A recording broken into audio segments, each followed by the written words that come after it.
play, obviously with good reason, waiting on one more to go public. So that was well worth it. 12 guys from the state of Virginia, 8 on offense, 10 on defense, an athlete in Luke Stewie. We'll see how things shake out. We feel good about him on either side of the ball. And then 11 early enrollees, which is also significant. But couldn't be more excited about this class. The late flip with an in-state guy with Jamari from the 7-5 helps us at an area of need, talented guy in the secondary and as a returner, a strong student. Looking forward to coaching Jamari. But the entire class, really excited about getting all them to the finish line. A bunch of good prospects, great families. Several of these guys, had some strong suitors down the stretch. And they stuck with us. Great job by the staff, the relationships, identifying the right people, the right talent that weathered some things over the course of the season and have stuck with us. A bunch of winners in the class. We got, excuse me, we've got 6 players that are still alive for state titles.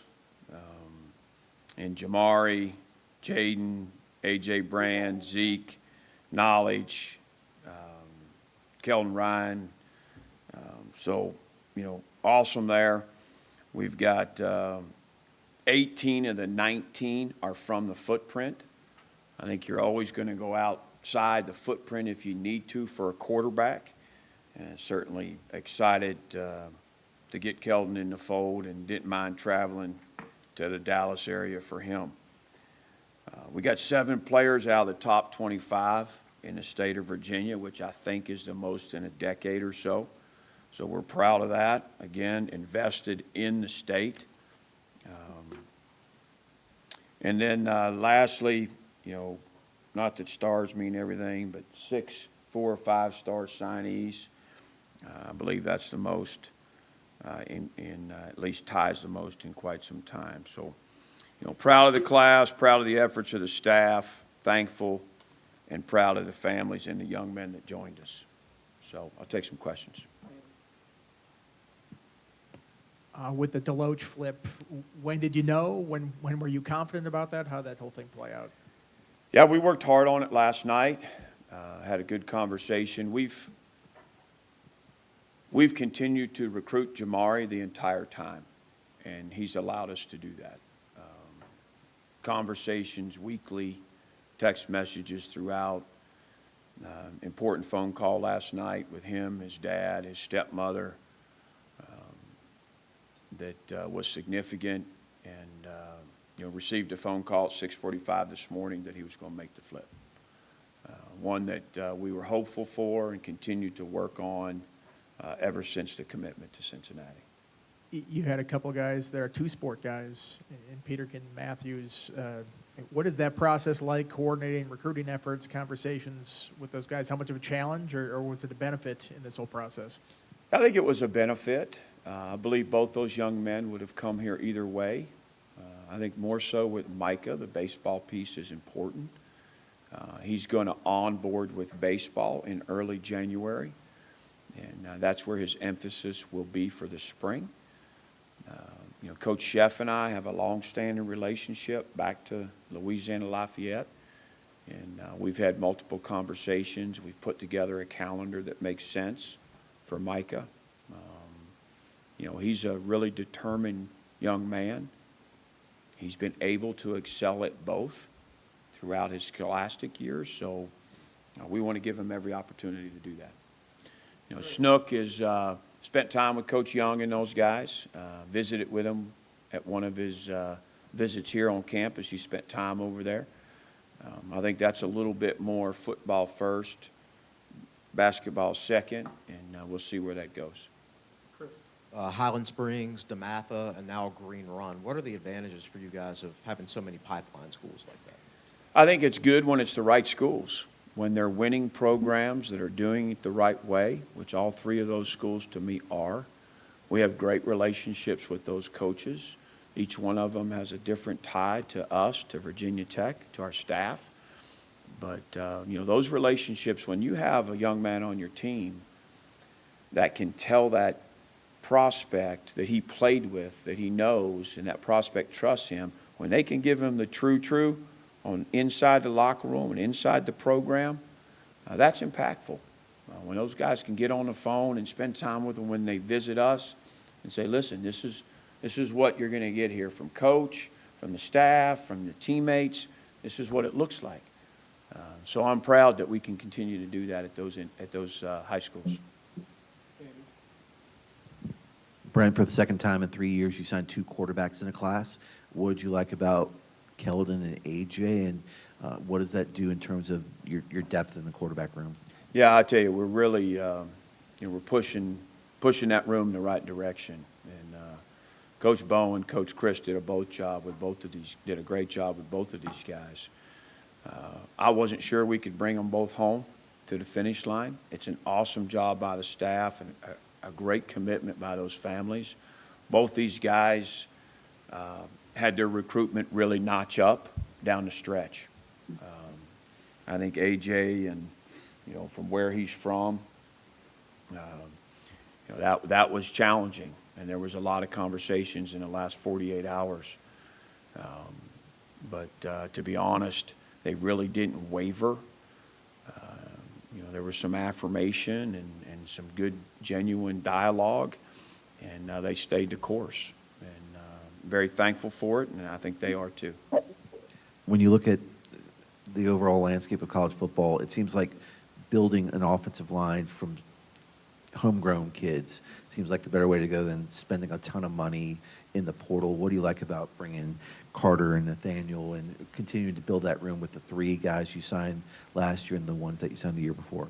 Yeah, I think what's important is, particularly, it's for all the guys, but on the offensive line, the more you can know about those guys, not just character, work ethic, but having them in camp, working with them, that's really important to see a guy's bend. Those guys develop a little later than other positions. Sometimes it's harder to see it in a high school O-lineman than it is a DB, a quarterback, a wideout, a running back, a D-end. So when you have those guys in camp, it's very valuable, and that's the case with both those guys. Carter's been in camp multiple times with us, and the story I said up there, I'm not sure if you guys are around, about him jumping off a pontoon boat at 6'8", 320, landing on all fours on a tube. I mean, planting it, and then they couldn't get him off. They couldn't throw him off at 6'8", 330. I mean, they were whipping him around.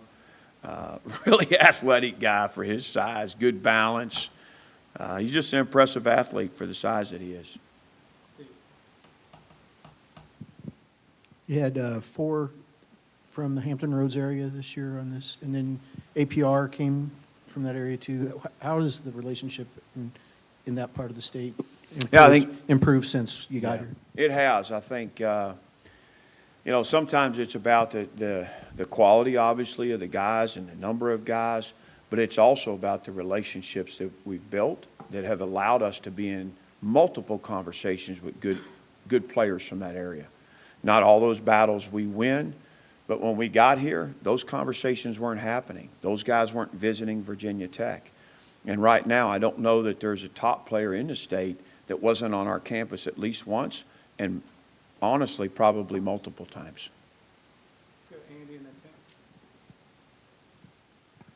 Jeffrey Overton has a lot of accolades coming out of D.C. What do you see from him and his ceiling as a running back? I think he's one of the more underrated players in this region. Finally, he gets a 4th star, gets some recognition that he more than deserves. We identified him very early.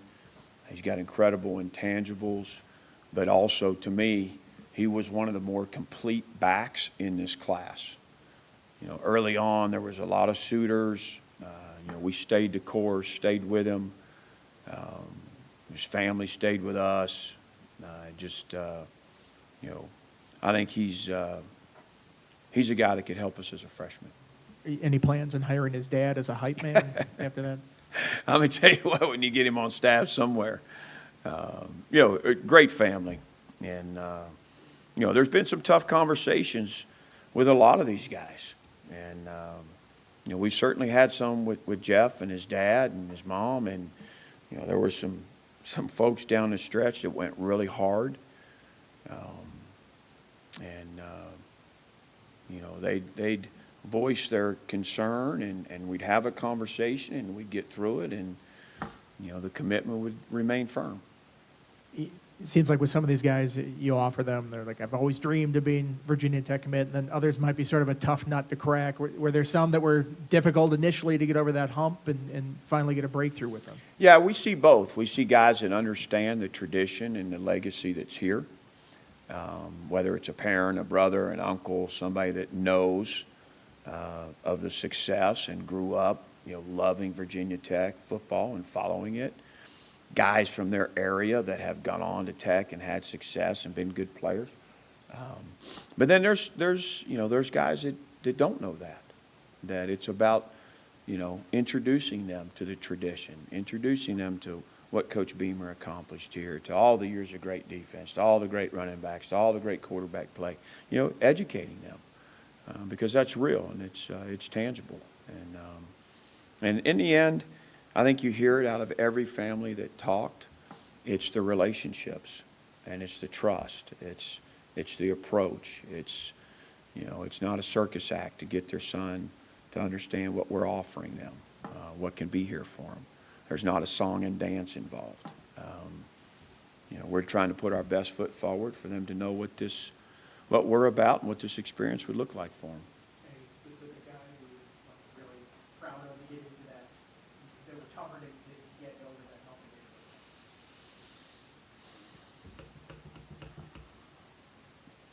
Yeah, I don't know. I mean, Keldon comes to mind just because he's so far removed.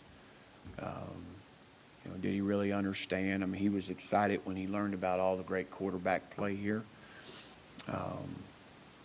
You know, again, when you talk about all these guys from our footprint, you know, they got a better chance of having someone in their family know about, you know, our program and what we've accomplished over the years. So. Now we'll do two more in the room, Tim, and then Chris, and then we'll go to Zoom. Brent, with Kelvin Ryan being the guy outside the footprint, what goes into that evaluation process to decide, all right, this is a guy we not only we want to offer, but because he's outside the footprint, this is a guy we want to use extra resources on to pursue outside the 6 hours? I think mostly it's the position itself. You know, at that spot, for us, we're going to go national to find the right guys. And for quarterback recruits, they're willing to go anywhere most times. Not everybody, you know, you're not going to sign 3, 4, 5 quarterbacks in a class. You're going to sign 1 or 2. And so that quarterback carousel can be very interesting. And so we're thankful that, you know, that they jumped in early with us and, you know, stayed the course, remained committed. He had people come at him. Coach Tebow and I flew out there and watched him play in the national high school game of the week. They didn't win the game, but he did an outstanding job. You know, one of those games where there's 30-some D1 commits playing that night. There's college coaches all over, everywhere. And one of the best players on the field, you know, was committed to being a Hokie. And then with Sheldon Robinson, I know you guys have had some safeties come in as freshmen and immediately play with Mose Phillips, with Quinton Reddish. Do you think Robinson is another guy who can come in to that room, at least provide some immediate depth? Yeah, I do. A couple of reasons. He's got the size and the physicality as a freshman. He's very mature. You know, I think he comes from a really solid background. He's a pretty squared away guy. There's a lot that goes into playing as a freshman. You got to be academically ready, socially ready, emotionally ready. You got to learn the playbook. You got to be physical enough. You got to, and so I think he's got a great opportunity to check all those boxes and provide some depth for us as a freshman. And then you get him and Christian Evans out of the Northern Virginia area. How do you like how you're improving recruiting maybe up and Overton as well? How do you like where recruiting is trending in that part of the state? Yeah, I really, there's so many good programs, and it's saturated, right? There's so many schools. So you can really do a lot of work in short order, and get to a lot of folks. And it, you slide right into DC, into Baltimore. I mean, it can be a really good area for us. Chris? Is it a good thing for signing day to be moved up before the transfer portal opens? Yeah, I think so. I mean, there was a lot on it. I'm in the middle of retention meetings with our players right now. 12 of them yesterday, 12 the day before, got a couple after this. Just discussing concerns or hopes or, roles and opportunities. And, but at the same time, to have a chance to close this class out before the portal opens, to have a little better idea of what your attrition is going to look like, what your signing class looked like. That's helpful in navigating the portal, for sure. Any questions for Coach on Zoom? On Zoom, please use the raise hand feature to ask questions for Coach Pry. Please also state your name and outlet before your question, and we'll start with David, please.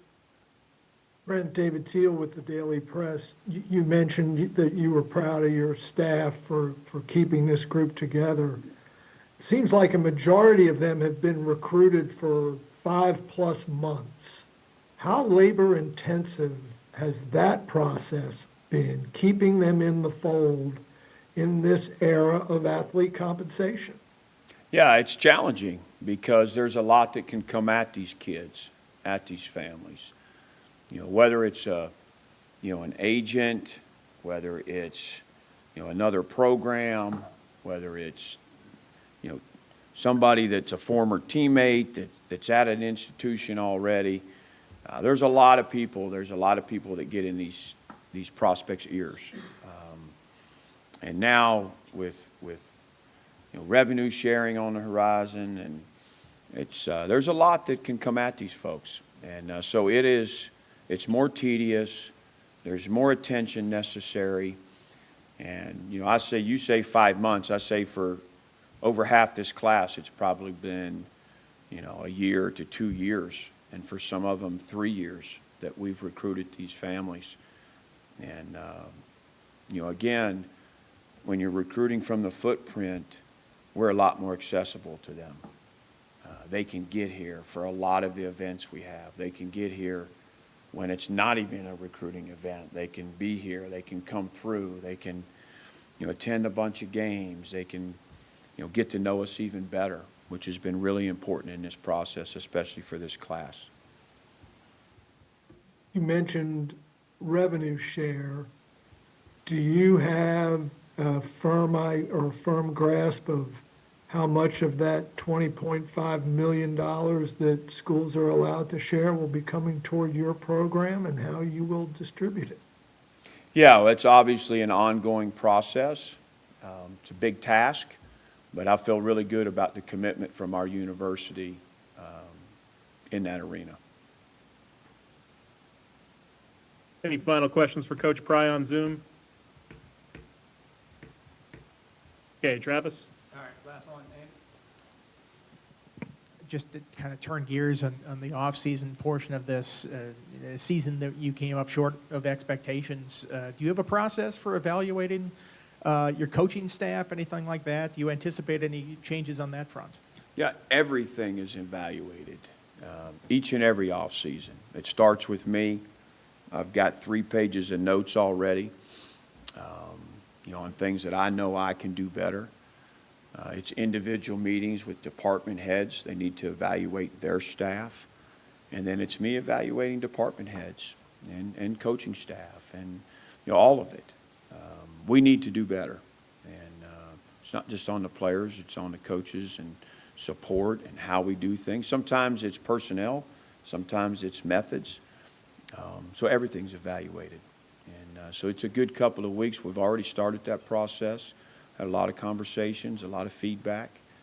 And certainly, as the head coach, having a lot of, just going through it, where do we need to better, why, what are the weaknesses, what did we do well, how can we improve, which we will.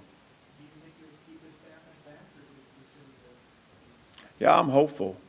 We got great people in this building, and I think today's a testament to everything that, these families and these prospects feel about, the people in this building. We've got tremendous folks in this building, but there's certainly some things that, that we have to do better. And again, it starts with me, so. All right, thanks, guys.